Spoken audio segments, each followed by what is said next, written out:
Bonjour tout le monde et bienvenue dans cette nouvelle vidéo, ou devrais-je dire dans ce nouveau musical remake, parce que non, vous ne rêvez pas, le deuxième épisode de ce format est enfin sorti. En même temps, si tu faisais des vidéos plus souvent aussi. Et parce qu'on aime les années 2000 et son lot de cringitude, nous allons aujourd'hui revenir sur la pièce de cette époque qui a marqué les esprits. Tu veux dire traumatiser toute une génération? Je vois absolument pas de quoi tu parles. Je parle bien sûr de Roméo et Juliette. Sérieux, t'en as pas déjà assez fait avec cette pièce?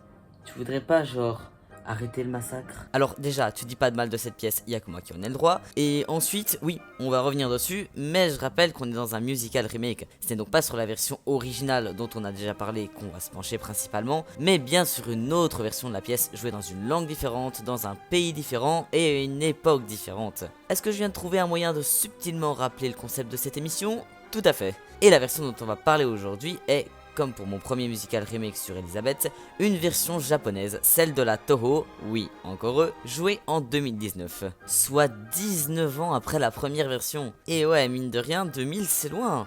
Mais 2019 est loin d'être la première fois qu'elle est jouée au Japon, puisque la première adaptation japonaise du spectacle de Gérard Presgurvic date de 2010, et c'est également loin d'être la dernière, car les dernières représentations en date au Japon datent de seulement 2021, et ce par deux compagnies différentes. Ouais, il y a carrément deux compagnies différentes qui ont joué la même pièce la même année, et ce n'est certainement pas la dernière fois que le Japon s'y attaquera. Dans ce cas, pourquoi cette version en particulier ? Pourquoi ne pas tout simplement parler de la première version japonaise? Ne serait-ce pas plus pertinent? Eh bien non.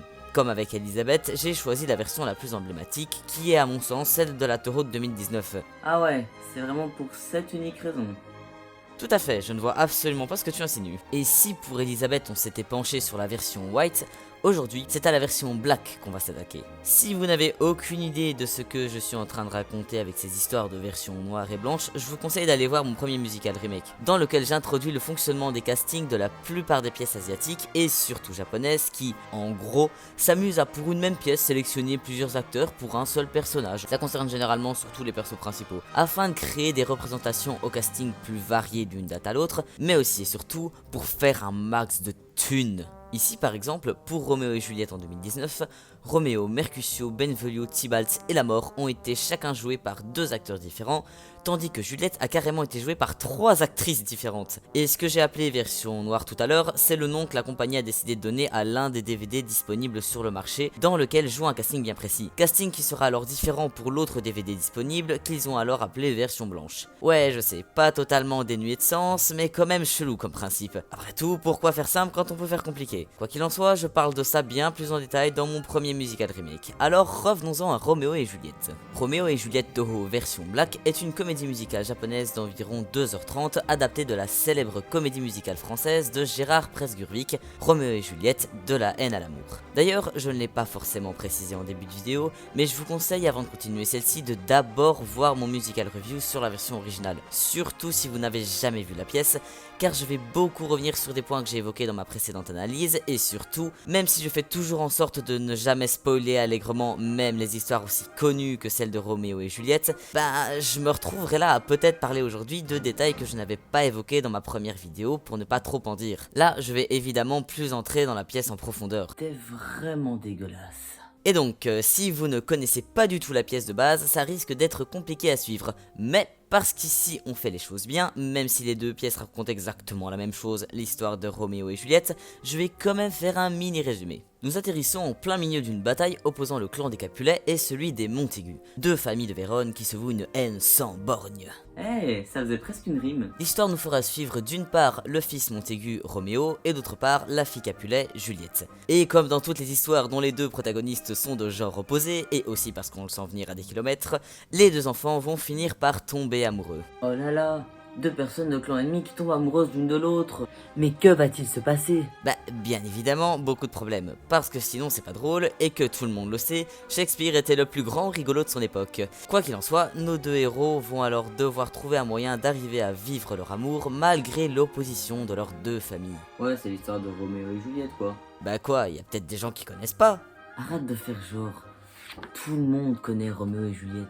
Bref, quoi qu'il en soit, maintenant les présentations faites en bonne et due forme, passons enfin à l'analyse. comme pour la version japonaise d'Elisabeth, la différence principale entre la mise en scène de la version originale et celle de cette version-ci, c'est une claire volonté de rendre tout un maximum clair pour le spectateur. La majorité des modifications qui sont apportées ont clairement ce but, mais ce but est-il toujours atteint? On va voir ça tout de suite en nous intéressant un peu à comment ils s'y sont pris. On a deux types de modifications principales. La première, c'est des modifications dans les scènes en elles-mêmes, souvent des changements de placement d'acteurs. J'avais critiqué dans la version originale de Roméo et Juliette le fait que certaines scènes semblaient très brouillonnes, non pas à cause des danseurs et acteurs en eux-mêmes qui font un travail impressionnant, c'est quand même bien de le rappeler, mais à cause de leur direction qui ne semblait pas toujours super bien menée puisqu'elle donnait cette impression de, pour reprendre mes mots, bordel sur scène. Dans la version japonaise, chaque acteur / danseur a vraiment sa place et son rôle bien précis dans l'espace. Ils sont chacun là pour une raison et forment un tout uniforme les uns avec les autres, là où ce n'est clairement pas le cas dans la version française où chacun donne un peu l'impression de juste faire ses trucs de son côté.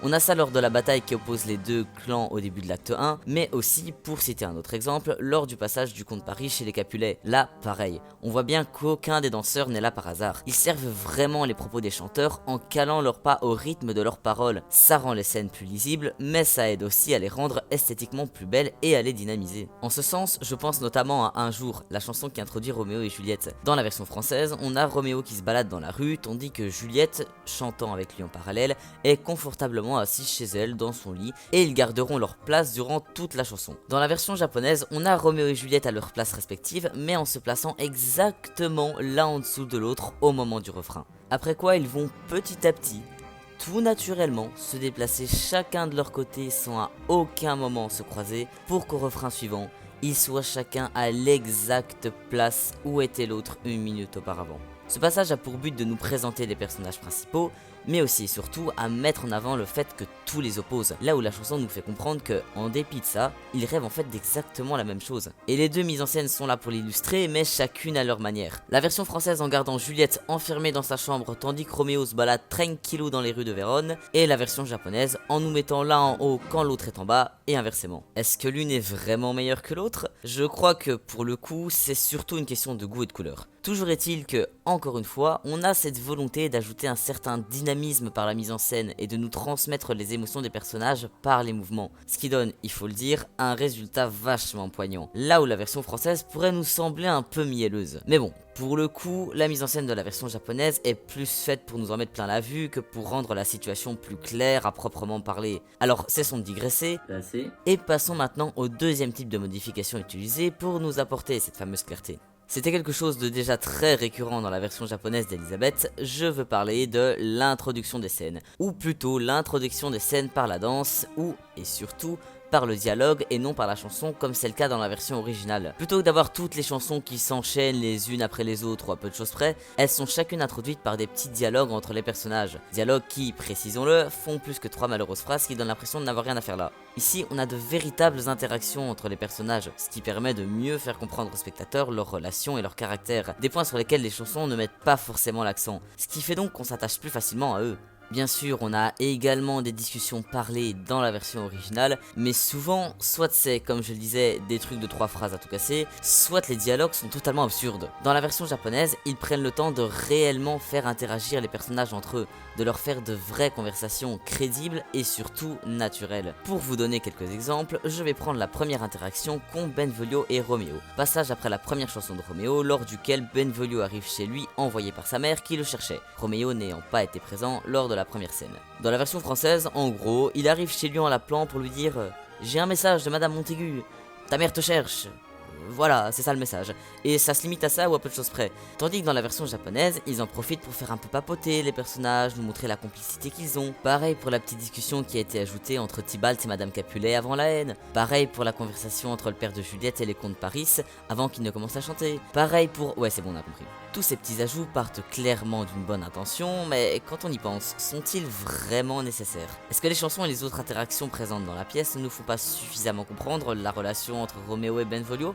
Est-ce qu'on avait vraiment besoin de savoir tous les détails de la relation entre Tybalt et la mère de Juliette? Est-ce qu'on avait vraiment besoin de savoir que Mercutio est fan de My Little Pony? Non, je déconne, ça c'est pas dans la pièce. Est-ce que tous ces passages, plutôt que de dynamiser la pièce, ça l'alourdirait pas plus qu'autre chose? Honnêtement, même si je trouve que la plupart ne sont clairement pas indispensables, je ne trouve pas. Certes, on pourrait trouver leur présence un peu superficielle, mais je veux dire, elles sont quand même sympas, et en tant que fan, on est content de voir plus d'interactions entre ces personnages, car même si on pourrait effectivement parfois s'en passer, je ne les considère personnellement pas comme un gros point négatif non plus. Cependant, là où ces passages sont clairement un plus comparé à la version française, c'est au niveau des dialogues, qui, comme je le disais, sont clairement plus naturels en japonais qu'en français. Laissez-moi vous donner un exemple. Je disais un peu plus tôt que certains dialogues en français étaient parfois complètement absurdes. Prenons le moment où Benvolio vient voir Roméo à Mantoue et que Roméo lui demande des nouvelles de Juliette. En français, on a Roméo qui dit à peine bonjour à son ami qu'il a plus vu depuis je sais pas combien de temps,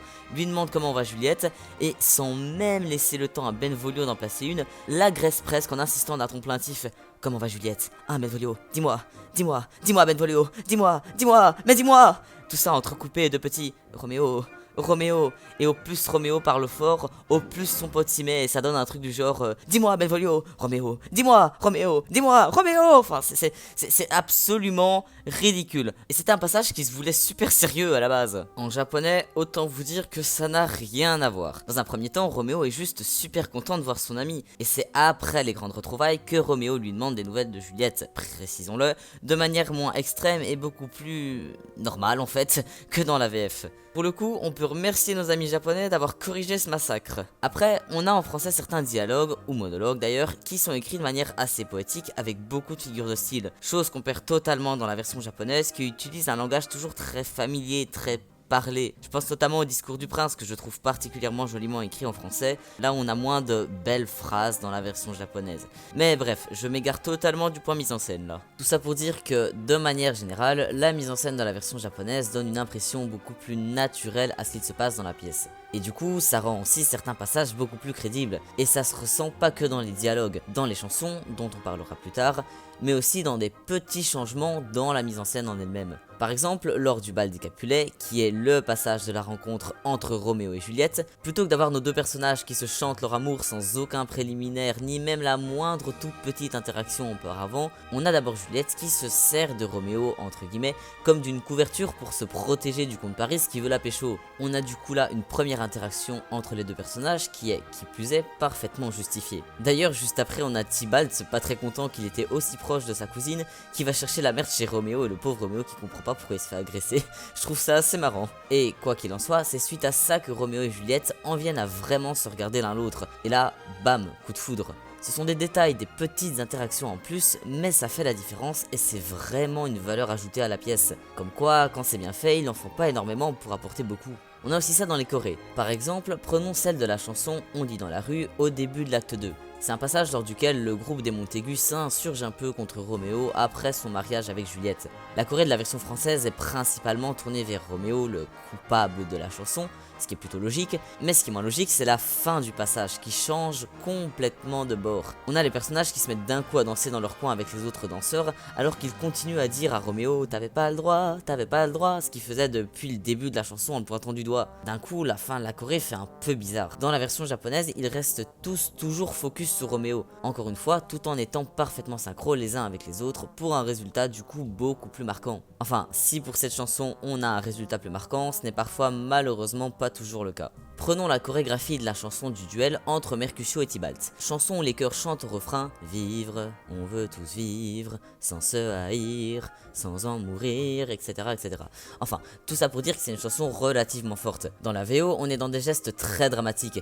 qui sont pour le coup plus faits pour appuyer les paroles de la chanson que pour expliquer ce qu'il est en train de se passer. Alors que dans la version japonaise, c'est tout le contraire. Là, la choré illustre clairement la bagarre qui est en train de se dérouler. On est de nouveau sur un truc plus littéral, histoire d'être sûr qu'on comprenne bien ce qui se passe. Mais personnellement, je trouve que ça rend le passage et même les paroles de la chanson beaucoup moins dramatiques et que le résultat est du coup beaucoup moins prenant. Mais bon, tout ça c'est des détails qui relèvent presque du chipotage. Là où je voulais surtout en venir, c'est vraiment sur cette volonté de rendre tout un maximum crédible et réaliste. Au plus une pièce est crédible, au plus le spectateur s'y retrouvera. Et pour que le spectateur s'y retrouve, ils ont effectué un autre changement beaucoup moins subtil et qui ne vous aura peut-être pas échappé, la pièce est modernisée. Vous l'auriez certainement remarqué grâce aux costumes sur lesquels on s'attardera plus tard, mais là, l'histoire ne se passe clairement plus à l'époque à laquelle se passait la version originale. Les personnages ont là des téléphones portables, des laptops, bref, on est à notre époque quoi. Et tous ces petits accessoires sont pas juste là pour faire joli avec aucun autre but que celui de dire aux spectateurs « Et t'as vu, on n'est plus au Moyen-Âge !» Genre quand Madame Montaigu demande à Benvolio de chercher Roméo, bah on a juste après Benvolio qui envoie un message à tous leurs potes en leur demandant s'ils savent pas où est Roméo. Ou encore après le fameux bal, lorsque Roméo va voir Juliette et lui demande son numéro de téléphone, ce à quoi elle répond que son père ne la laisse pas avoir de téléphone, ce qui est pas vraiment étonnant quand on connaît les Capulets. Et tout ça peut aussi amener à des passages assez fun, comme lorsqu'on voit le prêtre suivre un tuto YouTube, qu'il foire soit dit en passant, alors qu'il essayait de faire une potion d'aromathérapie ou je sais pas quoi. Ou alors aussi tout bêtement lorsqu'on voit Mercutio faire des stories Insta au bal des Capulets. Bon, vu la gueule du téléphone, il est certainement plus en train de prendre des photos que de faire des stories Insta, mais on a compris l'idée. D'ailleurs, les passages drôles sont un truc assez récurrent dans la version japonaise. On a parfois droit à quelques punchlines de la part des personnages sans que ça soit too much. Au contraire, je trouve que ces moments de légèreté qu'on ne retrouve pas vraiment dans la version originale, en plus de faire sourire, donnent un très bon rythme à la pièce. Mais pour en revenir à l'utilisation des technologies dans la pièce, elle a bien sûr un autre rôle que celui de créer des scènes marrantes. Un rôle bien plus important et même capital. Celui qui déterminera l'issue même de l'histoire. En gros, pour que Roméo et Juliette puissent vivre leur amour ensemble sans avoir leur famille dans les pattes, Juliette concocte un plan avec le prêtre. Et pour qu'il fonctionne, ce plan, il est primordial que Roméo soit au courant, car dans le cas contraire, tout pourrait basculer. Le prêtre envoie alors un message à Roméo, qui est à Mantoue à ce moment-là, pour le prévenir. Mais qu'est-ce qu'il fait, Roméo, arrivé à Mantoue? Ben, il passe par des quartiers malfamés, et il se fait voler son téléphone. Ah, c'est ballot, hein, et entre nous, super bien trouvé. Dans la version originale, le prêtre envoie une lettre à Roméo, lettre qui se perd tout bêtement. Enfin, se perd, disons plutôt qu'elle est volée par la mort. Encore une fois, on est sur une mise en scène très terre-à-terre, face à une mise en scène plus métaphorique. Et le personnage de la mort étant lui-même une figure de style, une personnification du concept de la mort, on en viendrait même à se demander ce qu'il vient encore faire dans la version japonaise. Bah oui, étant donné le concept de la version japonaise et la plupart des changements effectués en ce sens, le personnage de la mort n'a plus vraiment de logique. Et ça se ressent parce qu'il y a pas mal de passages où la mort est censée jouer un rôle et où elle ne se trouve carrément pas sur scène. Ils sont partis là-dessus, d'accord, mais alors ils doivent s'y tenir jusqu'au bout. Parce que du coup, les passages de la mort qu'ils ont décidé de garder, ben la plupart du temps ne font pas vraiment sens. Bah ouais, faut être cohérent un peu les gars. Soit on est sur un truc super littéral, soit on l'est pas, mais faut pas faire un entre-deux parce que là c'est un peu limite. Mais soit, passons à autre chose parce qu'il y a un autre point qui me chiffonne avec leur version moderne. Est-ce qu'ils étaient obligés de remplacer les beaux décors de bâtiments par des échafaudages moches? Je sais que les japonais sont assez fans de ce genre de trucs sur scène parce que tu peux faire tout ce que tu veux avec et du coup c'est pratique, mais ça change rien au fait que c'est dégueulasse. Enfin soit, je crois qu'on a un peu fait le tour de la mise en scène, mais avant de passer à autre chose, il y a juste un petit passage sur lequel j'aimerais m'attarder un instant parce que c'est quand même goldé et je savais pas où le placer. Vous vous rappelez la terrible chanson de Tybalt où il chante « Seul, je suis tout seul ».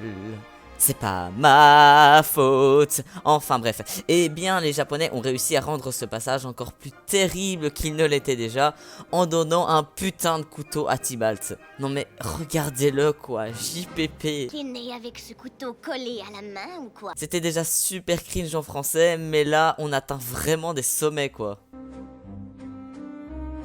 On va commencer par parler des traductions. Mon japonais n'est pas parfait, mais je peux dire que sans traduire mot pour mot ce qui est dit en français, elles retranscrivent toutes les idées globales qui sont transmises à la base. En revanche, même si, comme j'en ai parlé dans mon musical review sur Roméo et Juliette, toutes les paroles des chansons en français ne sont pas du Molière, bah non, c'est du Shakespeare, LOL.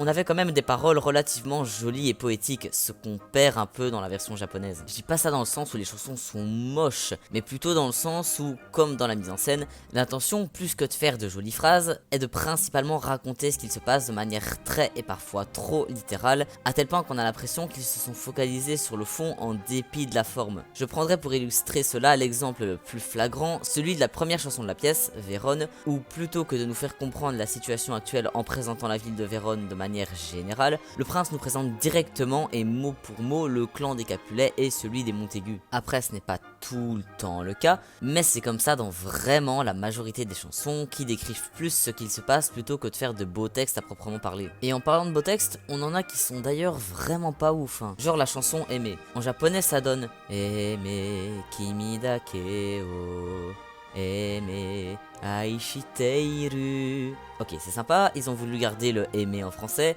mais si on traduit tout littéralement, ça donne aimer, tu es la seule, aimer, que j'aime. Genre, ils coupent la phrase en deux pour placer le aimer au bon endroit. Cringe sur 20 quoi. Et ajouter à ça le fait que pour certaines chansons, il y a parfois trop ou pas assez de syllabes à placer pour ce qu'il y a à dire, ce qui nous amène à certains moments où le chanteur se retrouve d'un coup à dire une phrase super rapidement, ou à l'inverse, terminer sa phrase là où ceux qui connaissent la version originale sont habitués à entendre chanter, ce qui donne presque l'impression que le chanteur s'est interrompu. Enfin bon, ça c'est loin d'être récurrent, heureusement. Mais vu que j'ai pas été très gentil dans mon musical review sur Roméo et Juliette, je me dis que je peux bien rendre l'appareil à la version japonaise en chipotant sur des détails. On va vraiment finir par croire que tu détestes profondément cette pièce, hein.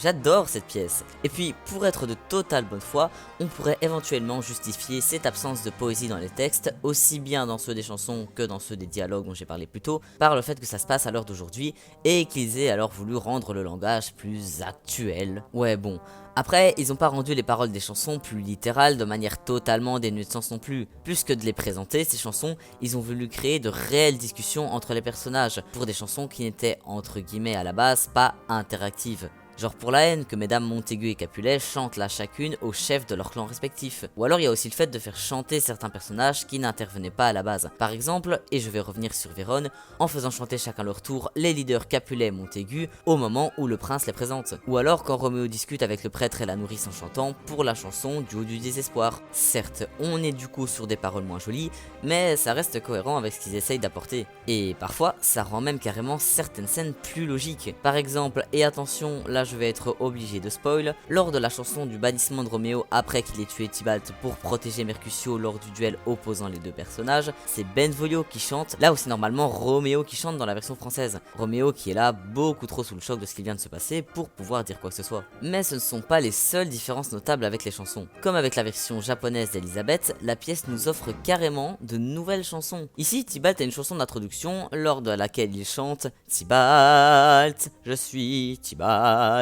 pour enchaîner avec des trucs du style j'aime Juliette, etc. et terminer par répéter son nom une énième fois de manière dramatique. Tybalt. Oui, ça fait pitié à mort tellement que j'ai explosé de rire en la réécoutant pour l'analyse, mais ça colle bien au personnage, force est de le constater. Et moi qui pensais qu'on ne pouvait pas le rendre encore plus drama queen qu'il ne l'était déjà, sans force japonais. Pareil pour Mercutio, qui a également une chanson d'introduction. Mais ces chansons sont-elles vraiment un plus? Comme pour la plupart des petits dialogues entre les personnages, je ne trouve pas qu'elles étaient vraiment indispensables. Je trouve que la pièce nous faisait déjà suffisamment comprendre qui étaient les personnages sans elles. Surtout que ces chansons ne sont à mon sens pas vraiment mémorables et clairement pas aussi iconiques que les autres. Si ce n'est pour s'en moquer comme cette purge que chante Tybalt. Et du coup, je trouve que ce petit truc en moins fait qu'on sent qu'elles ont été ajoutées, qu'elles ne suivent pas vraiment une continuité avec les autres, surtout pour celle de Mercutio. Après, mon impression est peut-être faussée par le fait que je connaisse les chansons originales, ça. Par contre, là où je trouve l'ajout de chansons plutôt sympa, c'est lors de reprises de chansons déjà existantes. Par exemple, après le bannissement de Roméo, on a le prince, profondément saoulé par la situation, qui reprend Vérone comme pour dire « Bah voilà, je vous avais prévenu, c'est tout ce que vous avez gagné à tout le temps vous battre ». Et juste après son bannissement, on a Roméo qui danse avec la mort, tout en chantant une chanson qu'on pourrait décrire comme un espèce de remix dramatique de La haine et Aimer. Les chansons qui sont probablement les plus opposées de la pièce, ce qui va accentuer la situation de désespoir dans laquelle se trouve Roméo et montrer à quel point il est perdu et que juste, bah il n'en peut plus le mec. Ou bien on a aussi Juliette qui reprend l'air de la chanson qu'elle chante à la base avec le poète après le passage de sa mère qui lui dit qu'elle doit se marier au comte Paris pour exprimer ses sentiments, sa détresse. Chanson qui, de 1, se montre beaucoup plus utile que dans la version originale et qui, de 2, supprime la scène avec le poète et par la même occasion supprime le personnage qui était apparemment censé représenter William Shakespeare. Même les japonais trouvaient qu'il servait tellement à rien qu'ils ont carrément enlevé le personnage quoi. On a même une chanson pour Benvolio qui, Roméo, Mercutio et Tybalt n'étant plus là, se retrouve désormais seul à Vérone entre la bataille qui fait rage entre les deux camps. Faut dire que la version française, après la scène dramatique du duel et le départ prématuré de Roméo pour Mantoue, ne s'était pas vraiment attardée sur les sentiments et la situation de Benvolio après tous ces événements. Et du coup je trouve ça sympa que la version japonaise l'ait fait. Et effectivement, pour le coup, je parle bien de reprise et non de chanson originale, puisque l'air de cette chanson, bien que les paroles n'aient du coup plus rien à voir avec l'original, est en fait une reprise de La Folie, une chanson à la base chantée par Mercutio, présente dans le CD intégral de la pièce, mais pas extrêmement connue car elle n'a pas été jouée sur scène dans toutes les représentations de la pièce. Alors pourquoi avoir choisi celle-là pour ce passage-là? Honnêtement, je crois que la raison ne va pas plus loin que... bah, on avait celle-là encore en stock. Enfin bon, ça fait au moins plaisir de voir qu'elle n'a pas été oubliée, et puisqu'elle sert le scénario, on va pas se plaindre. Et on a ça avec d'autres passages, mais je ne vais pas tous les citer, surtout qu'il y en a qui requièrent des spoils vraiment majeurs pour pouvoir les décrire. Combien de fois va falloir te dire que tout le monde connaît l'histoire de Roméo et Juliette? Chut. La version française a également déjà repris une fois une chanson. Je parle de Aimer, dont on entend vaguement l'air pendant 3 phrases lors de Coupable, la chanson finale de la pièce, mais ça se limite à ça. Dans la version japonaise, les acteurs finissent par vraiment se mettre à chanter Aimer à ce moment-là, et l'effet des familles qui ont enfin compris après 2h30 de pièce bordel que l'amour est plus fort que la haine, mais à quel prix, est du coup bien plus impactant.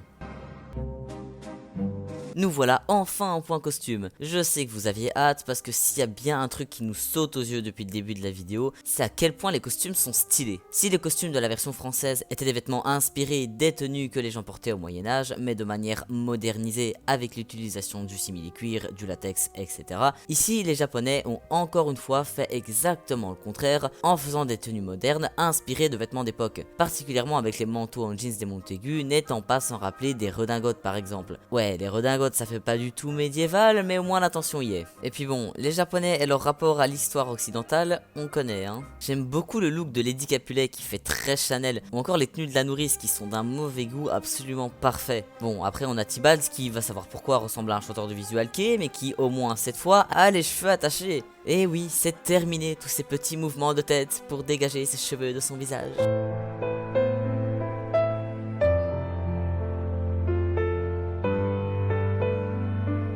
Et puis on a aussi les tenues de Juliette, hein. Bomber, petite jupe et basket compensée. Ah, ces putains de baskets compensées là. Ça fait vraiment très tenue d'ado des années 2000-2010. Je serais d'ailleurs pas surpris de l'avoir porté un collier avec son initiale en strass. Oh putain Roméo, c'est pas vrai, tu te moques de moi. Bon, on va dire que ça compte pas parce que c'est la première lettre de son nom de famille et pas de son prénom. Donc voilà, c'est un peu pour illustrer son clan et tout. Oh, non mais franchement, imaginez ça aurait été un gros R dans son dos. Oh boy. C'est bien parce que son manteau est giga stylé que je pardonne. D'ailleurs, je sais pas si vous avez remarqué.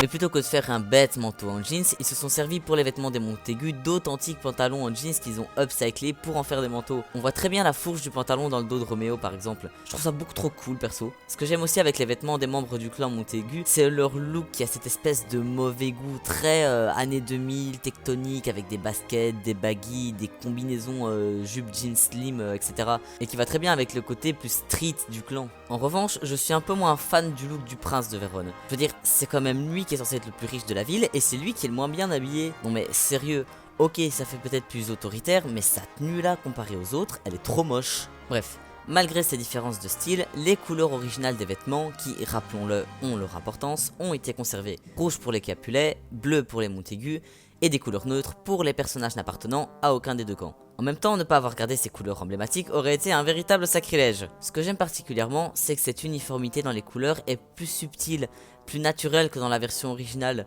Les tenues arrivent à rester toutes dans les mêmes tons de couleurs sans que les personnages soient habillés tout en rouge ou tout en bleu d'exactement la même nuance. Et c'est encore un énième truc qui participe au réalisme apporté à cette version. On a vraiment l'impression que les personnages sont habillés et pas costumés. Et comme dans la version française, la version japonaise joue aussi avec les couleurs des vêtements, comme pour le bal des Capulets, où déjà cette fois tout le monde est masqué, mais où les Montaigu, qui se tapent quand même un peu l'incruste, ont la décence d'être au moins habillés en rouge, histoire d'être un tout petit peu plus discret. Mais bon, encore une fois, ce changement est plus apporté par logique que par réel symbolisme. C'est comme le fait qu'ils aient décidé d'habiller les Capulets en noir après la mort de l'un des leurs. Est-ce que ça veut dire qu'ils abandonnent l'importance qu'ils accordent à leur clan ?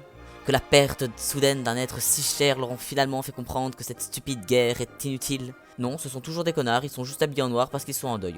Logique. Dans cette version, la symbolique des couleurs est parfois tellement perdue que Roméo et Juliette ne sont même pas habillés en blanc lors de leur mariage, mais gardent les couleurs respectives de leurs deux camps, ce qui enlève clairement l'un des messages que faisait passer cette scène dans la version originale.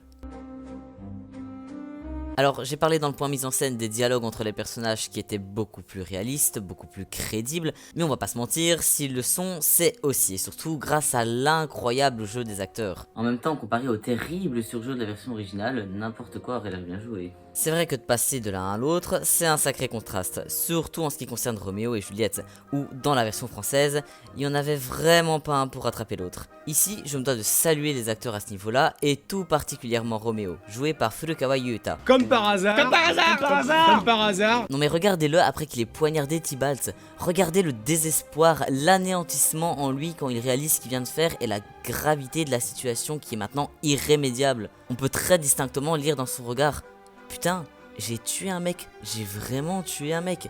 Regardez à quel point il a l'air au bout de sa vie, non mais sérieux, est-ce que quelqu'un peut dire à cet acteur que c'est du théâtre, que c'est pas réel tout ça? Ce passage est vraiment bluffant, j'ai jamais vu ça. Alors du coup, quelle est la conclusion de tout ça? Cette pièce est tellement fondamentalement différente de la version de base que la voir est vraiment un plus, mais est-ce qu'elle est mieux pour autant? Cette volonté de tout rendre un maximum crédible apporte pas mal d'améliorations, certes, mais en même temps, elle perd tout le côté plus lyrique, métaphorique et poétique de sa forme pour un résultat plus terre à terre. Je trouve que c'est un peu dommage, mais c'était leur volonté, c'est comme ça, et ils s'y sont tenus jusqu'au bout. Le reste est surtout une question de goût personnel. Après, plus objectivement parlant, même si elle n'est pas parfaite, qu'elle a des ajouts qui ne sont pas forcément indispensables, je trouve qu'elle corrige tout de même pas mal de gros défauts que présentait la version originale. En même temps, quand on sait que cette version-ci est plus vieille de 19 ans, c'est un peu normal, et j'ai même envie de dire heureusement. Alors ouais, sur le plan technique, je crois qu'on peut clairement affirmer que la version Toho de 2019 est meilleure que la version française de 2000. Hermès, putain! Ah! Il y a mon chat qui hurle à la mort! Cela dit, est-elle aussi iconique que la version des années 2000? Aucune chance. Et nous voilà déjà arrivés à la fin de la vidéo. Ça faisait bien longtemps qu'il me tardait de la faire, alors je suis très content d'avoir enfin pu vous la présenter, en espérant qu'elle vous aura plu et intéressé. Que ce soit le cas ou non, n'hésitez pas à me donner votre avis en commentaire, et n'hésitez pas non plus à partager ma vidéo, ça me ferait très plaisir, et aussi à vous abonner si vous ne voulez pas rater la suite des événements. J'ai déjà une idée de ce sur quoi portera le prochain musical review, et c'est sur une pièce relativement connue que, à mon avis, pas mal de gens attendent avec beaucoup d'impatience. Allez, un petit indice au moins. Non, c'est tout, et de toute façon, il y aura certainement un ou deux musical reaction entre les deux, alors il va falloir s'armer de patience et noyer votre ennui dans la mélomanie. Sur ce, moi je vous souhaite une bonne journée, une bonne soirée, et je vous dis à la prochaine.